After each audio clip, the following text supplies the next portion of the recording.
Je m'appelle Jahida Ouadef, je suis artiste peintre.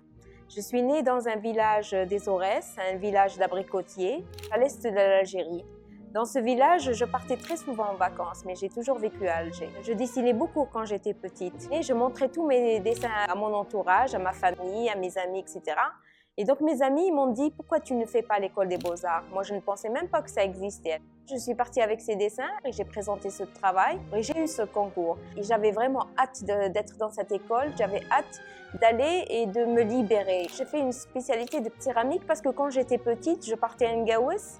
On jouait avec la terre, on façonnait des choses. Et donc, j'avais envie de retrouver ces sensations, le toucher de la terre. J'avais envie de façonner, de me rapprocher de la matière, de me rapprocher de la nature. Donc, j'ai opté pour cette option de céramique. Parce que bon, le dessin, je me disais que je pouvais facilement dessiner chez moi et peindre, etc. tranquillement. Quand j'ai terminé à l'école des beaux-arts, je suis partie enseigner. Et entre-temps, j'ai repris mes études. Donc, je fréquentais l'atelier Martinez, Denis Martinez, à l'école des beaux-arts. Je travaillais ma peinture, ma passion, et donc je commençais à exposer un peu partout, ici en Algérie, à l'étranger, etc.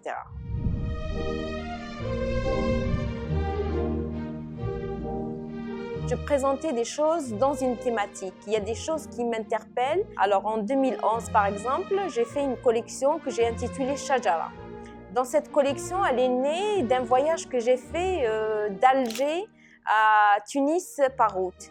Je voyais à travers la vitre de la voiture le paysage algérien qui me paraissait vraiment triste. Donc je ne voyais pas de verdure. J'ai replanté le décor de ces images-là avec Shajara, avec les couleurs, avec la verdure. Et puis Shajara aussi, ce n'est pas seulement ce paysage, c'est aussi un retour vers mes racines. C'est moi-même, c'est cette terre. Donc moi, je suis très très proche de la nature. À chaque fois, dans toutes mes créations, je vais vers cette nature. Et c'est quelque chose de très important parce que la nature, c'est quelque chose qui nous rapproche de Dieu. Et si on est proche de Dieu, ça veut dire que ça nous apaise. Et si ça nous apaise, ça veut dire qu'on peut être très bien avec soi-même. Et si on est très bien avec soi-même, forcément, on peut être en symbiose avec les autres. Et pour moi, c'est très important de faire ce travail sur moi-même. Il m'a permis de m'extérioriser, de montrer de mon intérieur, de donner ma vision, d'extérioriser mes sentiments à travers ces couleurs, à travers cette image qui peut parler, donner des émotions, qui peut provoquer aussi. Donc pour moi, Shajara, cette collection, elle est très très importante.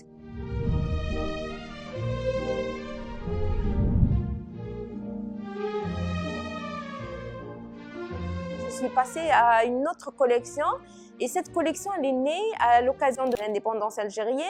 J'ai vécu le début du chaos de la guerre algérienne, donc j'ai retrouvé un peu les traces de ce chaos et ils sont restés dans mes souvenirs. Donc j'ai relevé dans une gaussillette ces femmes en couleur, ces femmes de chantier, ces femmes que je voyais plantées dans les champs comme des fleurs. Ce corps de femme, il faisait partie de la nature. Donc, il est complètement estampé dans ce qu'a créé Dieu. Donc, pour moi, la femme, elle fait partie de cette force de la nature. Elle fait partie aussi de ses racines. Elle sort de ses racines. Elle était bien présente. C'est très important pour moi, la présence. À travers la collection Gaussiyet, j'ai porté un hommage à nos moudjahidettes aussi. Donc, Ngaous, c'est pour moi la femme qui représente la femme qui a combattu pour l'Algérie, Mariam Bouatoula. Donc j'ai porté un hommage à cette femme à travers la collection Gaussiyet. Je vis, j'ai vécu, mais aussi je voudrais porter ce rêve que je voyais à travers Gaussiyet, c'est la couleur, c'est cette image qu'on peut regarder qui nous permettrait de rêver encore.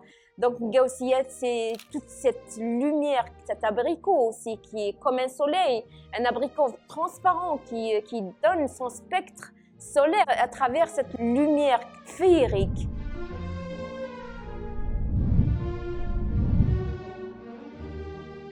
J'ai entamé une autre collection et cette collection elle est née mes voyages fréquents à Tamanrasset. Il a fait naître en moi une autre source d'inspiration qui offrait des choses authentiques, des choses pures, Et donc, africanisation, c'est les couleurs de l'Afrique. Africanisation, c'est nos signes, c'est notre langage. Africanisation, c'est notre identité. Africanisation, c'est ce monde féerique.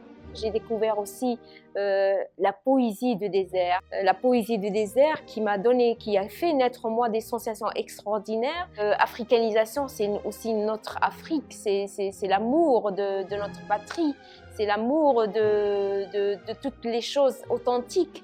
Donc, africanisation, c'est aussi la lumière immense qui donne cette magie que je voudrais relever pour le monde.